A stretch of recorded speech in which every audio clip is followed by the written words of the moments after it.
Ó pessoal, tá vendo isso aqui, ó? 2 machados. Essa lenha todinha, essa lenha eu colhi, tirei da mata ali, ó, cortando com machado. Agora eu vou cortar ela e vou fazer uma fogueira. Vocês vão acompanhar a fogueira maravilhosa que eu vou curtir com minha família hoje aqui, ó. Vão acompanhar. Daqui, eu vou deixar um time-lapse, vocês vão ver eu trabalhando, cortando toda essa lenha e colocando na fogueira ali. Acompanha aí, pessoal.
Olha só, fogueira preparada, daqui a pouco vou acender.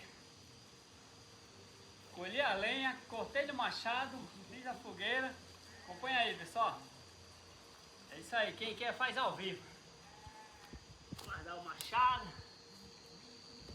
2 machados.